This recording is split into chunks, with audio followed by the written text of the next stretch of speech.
also a diplomat. In fact, he worked so very hard and combined the poetic traditions of his native Ewe with contemporary religion and even symbolisms and much more. He spoke against colonization, and he also spoke against such other ills as disloyalty to the nation and beyond. Kofi Awoonor was born in Weta in the Volta region of Ghana, as you were told, in the then Gold Coast in 1935. And he was born today in 1935, such a powerful man. My brother, my sister, he was a very powerful person who also came all the way, tracing his ancestry from Sierra Leone. Oh my God, have mercy. His grandmother was an Ewe, Dutch singer. And he himself sang dirges at different places and at different occasions as well. He attended at Chimota School, and then he proceeded to the University of Ghana, graduating in 1960. While at the university, he wrote his very first poetry book. Oh gosh, Rediscovery, he called it, and it was published in 1964. He was a man who was so renowned when it came to writing. Oh gosh.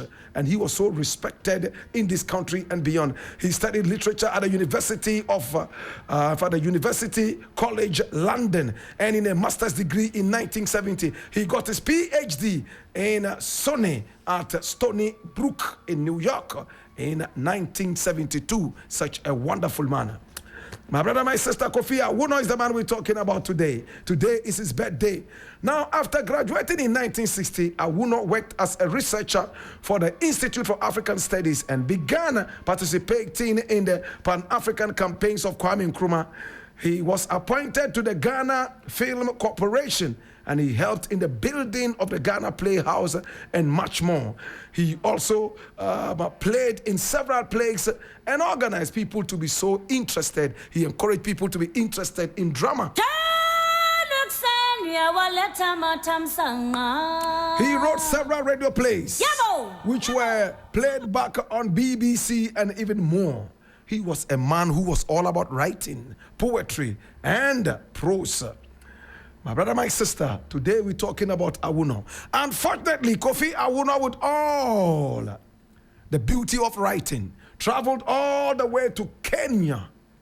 My brother, my sister, specifically, he went all the way to Nairobi, the capital of Kenya.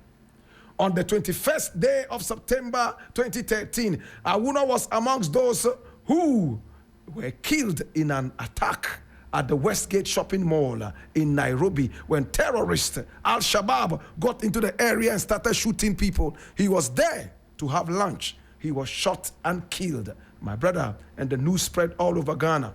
He was buried right here in Ghana, having written in his will that he wanted a particular priest of traditional nature to bury him. His will was respected, and he was buried in the African faith. He was not a Christian, neither was he a Muslim. He was a powerful traditionalist. His body was actually cremated and buried at a particular spot in his hometown in Weta, in the Volta region, as he wanted it. And his coffin was blessed by this priest that he chose before his death. My brother, my sister, he wrote such novels as This Earth, my brother, published in 1971, Comes the Voyager at Last, a tale of return to Africa. He also wrote poetry such as Rediscovery, as we were told, Ninth of My Blood, Ride the Memory, and much more. He also wrote nonfiction, The Breast of the Earth, The Ghana Revolution, and more. He was an editor and also a translator. Oh my God, such a powerful man. He wrote tens of poems. Today we remember this great man of writing, Kofi Awoonor. And we say, Papa, dami fadu ye wate. Papa, uni yamenko.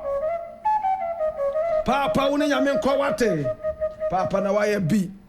Papa, misi waye bi o. Uni yamenko. Oh, Papa, uwe ya.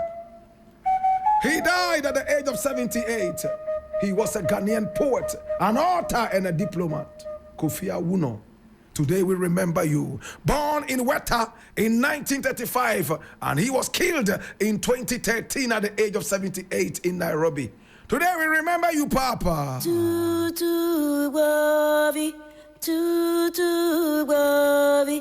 Papa Mula.